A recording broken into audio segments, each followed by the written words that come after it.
Hello students, good morning. हम लोग आज अपना एक नया चैप्टर स्टार्ट करेंगे। इस नए चैप्टर का टॉपिक हम लोग का अर्थमेटिक प्रोग्रेशन। अर्थमेटिक प्रोग्रेशन मतलब क्या? अर्थमेटिक मतलब कोई भी न्यूमेरिक वैल्यू और या फिर इसमें हम लोग वेरिएबल भी ले सकते हैं। और प्रोग्रेशन मतलब वो इंक्रीज करे। इंक्रीज करने का मतलब ये नहीं कि वो सिर्फ आगे बढ़े, पीछे भी जा सकते हैं, लेकिन अगर उसमें एक रेगुलर इंटरवल के साथ अगर वो इंक्रीज या डिक्रीज करता है तो वैसे टर्म को, वैसे सीक्वेंस को हम लोग अर्थमेटिक प्रोग्रेशन कहते हैं। फॉर एग्जाम्पल 3, 6, 9, 12 अगर कुछ ऐसा सीक्वेंस है तो इसको हम लोग अर्थमेटिक प्रोग्रेशन कहेंगे। अर्थमेटिक प्रोग्रेशन मतलब कि इस दोनों के बीच का जो डिफरेंस है वही ये दोनों के बीच का डिफरेंस आपका रहेगा, वही डिफरेंस ये दोनों के बीच का रहेगा।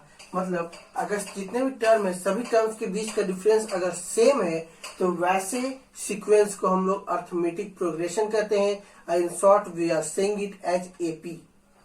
हम लोग इसके बारे में थोड़ा डिटेल जानेंगे और इससे रिलेटेड कुछ कुछ क्वेश्चंस को बनाएंगे और इसको जानने की कोशिश करेंगे कि इसका यूज हम लोग कहाँ कहाँ कर सकते हैं। अर्थमेटिक प्रोग्रेशन के एक सबसे पहले बात हम लोग एक एग्जांपल ले लेते हैं। एग्जांपल स्टार्ट करते हैं हम लोग। 1, 4 दोनों के बीच का डिफरेंस कितना हो गया? यस 3 हो गया। नेक्स्ट आएगा 7, नेक्स्ट विल बी 11। ये ऐसा ही चलते जाएगा। तो इस टर्म को हम लोग अर्थमेटिक प्रोग्रेशन कहेंगे। क्यों? क्योंकि ये दोनों के बीच का डिफरेंस 3 है, यहाँ भी ये दोनों के बीच का डिफरेंस 3 है, यहाँ भी ये दोनों के बीच का डिफरेंस यहाँ 10 होगा हम लोगों का, ये भी हम लोगों का 3। तो हम लोग जब इसको सॉल्व करेंगे तो हम लोगों को ये टर्म आ जाएगा। अर्थमेटिक प्रोग्रेशन जो हम लोग को बेसिक चीज जानना है उसको हम लोग सबसे पहले बात लिखते हैं। सबसे पहला होता है ए या फिर इसी को हम लोग A1 बोलते हैं कुछ इस तरीके से। और इसका मतलब होता है फर्स्ट टर्म। फर्स्ट टर्म कहने का मतलब कि हमारे पास इस जो सीक्वेंस है इसमें सबसे पहला जो टर्म है उसको हम लोग बोलते हैं ए या फिर A1। इसी को हम लोग बोलते हैं फर्स्ट टर्म। जो यहाँ पर हमारे इस सीक्वेंस के हिसाब से a = 1 हो जाएगा। अगर A1 को या फिर A को फर्स्ट टर्म बोलेंगे और अगर वही यहाँ पे A2 अगर रहेगा तो इसको क्या बोलेंगे? यस 2 है, मतलब सेकेंड टर्म हो गया। तो सेकेंड टर्म हमारे पास क्या हो गया? 4। अगर A3 अगर बोलेंगे तो थर्ड टर्म हमारे पास हो जाएगा 7। A4 अगर बोलेंगे तो फोर्थ टर्म ये हो जाएगा हम लोगों का 10। मतलब ये जो नंबर है ये हम लोगों का नंबर ऑफ टर्म्स को बताता है। मतलब किस पोजीशन पे कौन सा टर्म है उसको बतला रहा है, कौन सा नंबर है उसे बता रहा है। नेक्स्ट हम लोग इसमें जो जानना है वो होता है डी का मतलब होता है कॉमन डिफरेंस। कॉमन डिफरेंस मतलब कि ये सबके बीच का कोई कम अंतर होता है, कोई फिक्स डिफरेंस होता है, उसे कॉमन डिफरेंस कहते हैं। जैसे में फर्स्ट टर्म और सेकेंड टर्म के बीच का जो कॉमन डिफरेंस है वो है 3। उसी तरीके से 4 और 7 के बीच का जो कॉमन डिफरेंस है वो है 3। 7 और 10 के बीच का जो कॉमन डिफरेंस है वो है 3। मतलब कि ये सब कॉमन डिफरेंस हमेशा सेम होता है, इसीलिए इसको कॉमन डिफरेंस कहते हैं। जो सबका जो डिफरेंस होता है वो सेम होता है। और ये निकालने का फॉर्मूला होता है हमारे पास D = A2 - A1। मतलब second term minus first term, या फिर इसी का हम लोग दूसरा फॉर्मूला बोल सकते हैं third term minus second term. या आप सेकेंड से फर्स्ट को माइनस कीजिए या थर्ड से सेकेंड को माइनस कीजिए, कोई फर्क नहीं पड़ता है। मतलब कि जस्ट आगे वाले से माइनस करना उसके पीछे वाले को। इसका जो कॉमन फॉर्मूला हो जाता है डी का वो होता है AN - AN-1। ये इसका कॉमन फॉर्मूला है डी निकालने का। n के जगह आप कुछ भी वैल्यू रख सकते हैं। n के जगह अगर हम लोग 2 रखेंगे तो A2 - A1 हो जाएगा। n के जगह अगर हम 4 रखेंगे तो A4 - A3 हो जाएगा। ये इसका कॉमन फॉर्मूला है।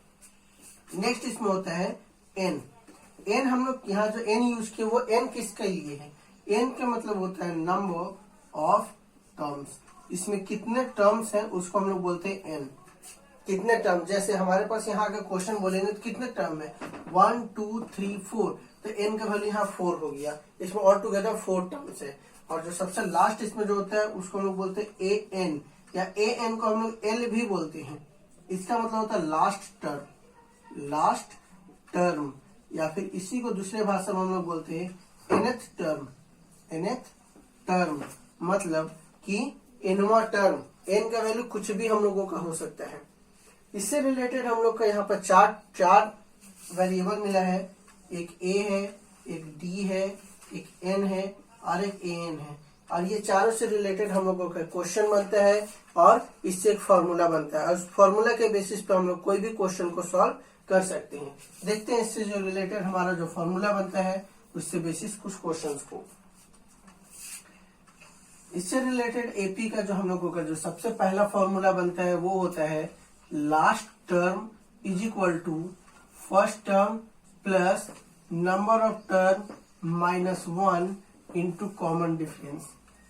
ए N is equal to A plus N minus 1 into D.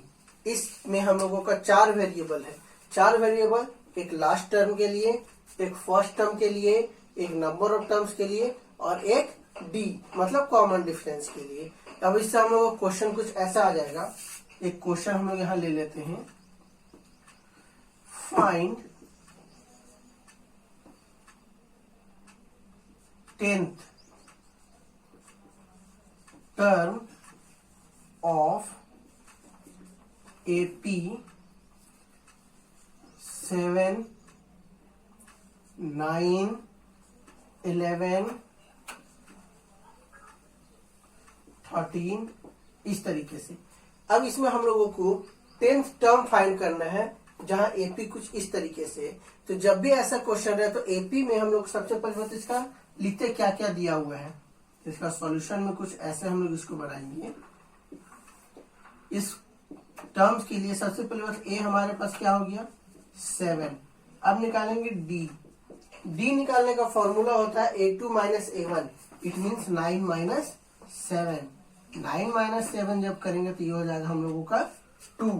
D निकल गया। अब कौन सा टर्म फाइंड आउट करने बोल रहा है 10th term, find 10th term.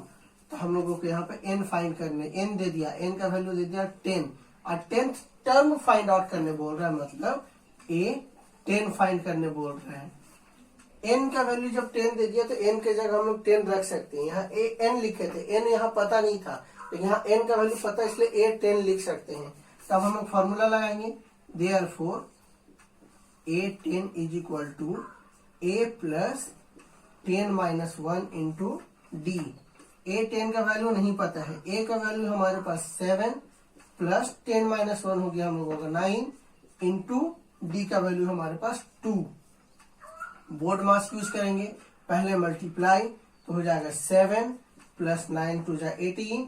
इसको जब सॉल्व करेंगे तो हमारे पास A10 का जो वैल्यू आ जाएगा वो कुछ ऐसा आ जाएगा 18 प्लस 7 इट मीन्स 25।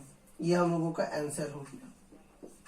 इसी तरीके से हमारे पास 4 है, 4 में अगर कोई भी 3 वैल्यू दे दिया तो हम लोग चौथा वैल्यू फाइंड आउट कर सकते हैं। इस 4 में कोई भी 3 चीज अगर दे दिया, या हमको an दे दिया, a दे दिया, d दे दिया, अगर n निकालना है तो भी निकाल सकते हैं। अगर हम लोगों को d नहीं दिया है, n दे दिया तो भी निकाल सकते हैं। इट मीन जब कभी भी आपके पास 4 वेरिएबल रहे और उससे एक इक्वेशन बना रहे और उसमें कोई भी अगर 3 वेरिएबल आपको दे दे तो आप इजिली वहां से चौथा वेरिएबल फाइंड आउट कर सकते हैं। इस क्वेश्चन से, इस फॉर्मूला से रिलेटेड जो भी क्वेश्चन आपका आता है आप उसको सॉल्व करने का कोशिश कीजिएगा, और जो क्वेश्चन नहीं बनेगा उसे आप कमेंट बॉक्स में कमेंट कर सकते हैं। Thank you.